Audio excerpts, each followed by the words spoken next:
The last letter. Emma and Daniel had been married for 10 years, their love as strong as the day they first met. They lived in a small, picturesque town nestled between rolling hills and a serene lake. Emma was a painter, her canvases filled with vibrant colors that mirrored her joyful spirit. Daniel was a writer, his words weaving tales of love and adventure. Together they were the epitome of a perfect couple, their bond unbreakable. One autumn evening, as the leaves turned golden and the air grew crisp, Daniel returned home from a long trip. He had been away for weeks, researching his next novel. Emma greeted him with a warm embrace, her eyes sparkling with happiness. They spent the evening catching up, sharing stories, and laughing like they used to. But as the days passed, Daniel noticed a change in Emma. She seemed distant, her laughter less frequent, her smiles forced. Concerned, he asked her what was wrong, but she brushed it off, blaming it on fatigue.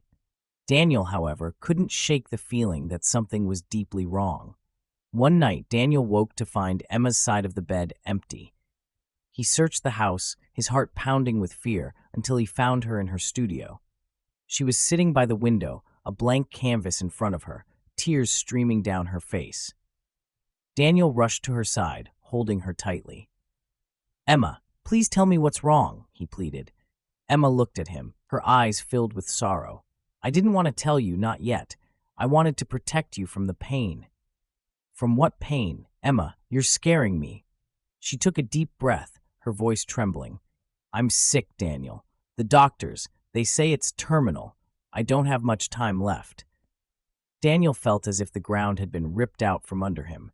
He held her tighter, as if he could somehow keep her from slipping away. No, this can't be true. We'll find another doctor, another treatment. There has to be something we can do." Emma shook her head, her tears falling faster. "I've seen the best doctors, Daniel. There's nothing more they can do. I wanted to spend whatever time I have left with you, making memories, not dwelling on the inevitable." Daniel's heart shattered into a million pieces. He couldn't imagine a life without Emma, without her laughter, her love, her presence. They spent the following weeks cherishing every moment together, creating memories that would have to last a lifetime. As the days turned into weeks, Emma's health deteriorated rapidly. She grew weaker, her vibrant spirit dimming with each passing day. Daniel stayed by her side, holding her hand, reading to her, and painting with her when she had the strength. They talked about their dreams, their love, and the life they had built together. One evening, as the sun set in a blaze of colors, Emma whispered, "Daniel, promise me something." "Anything," he replied, his voice choked with emotion. "Promise me you'll keep living, keep writing, keep loving. Don't let my death be the end of your story." Daniel nodded, tears streaming down his face. "I promise, Emma, I promise." That night, Emma passed away in Daniel's arms, her final breath a whisper of his name. The days that followed were a blur of grief and despair. Daniel felt lost, his world devoid of color without Emma. He tried to keep his promise, to keep living, but the pain was unbearable. One day, while going through Emma's belongings, Daniel found a letter addressed to him. With trembling hands, he opened it and began to read. "My dearest Daniel, if you're reading this, it means I'm no longer with you. I want you to know how much I love you, how grateful I am for every moment we shared.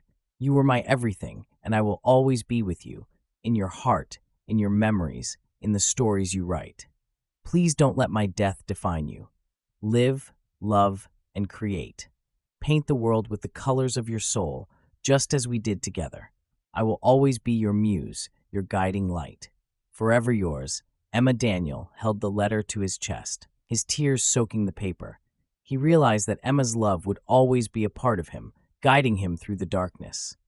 He picked up his pen and began to write, his words a tribute to the love they shared, a love that would never die. And so, Daniel kept his promise, living a life filled with love and creativity, honoring Emma's memory with every word he wrote, every story he told. Though she was gone, her spirit lived on in him, a beacon of light in the darkest of times. By Michael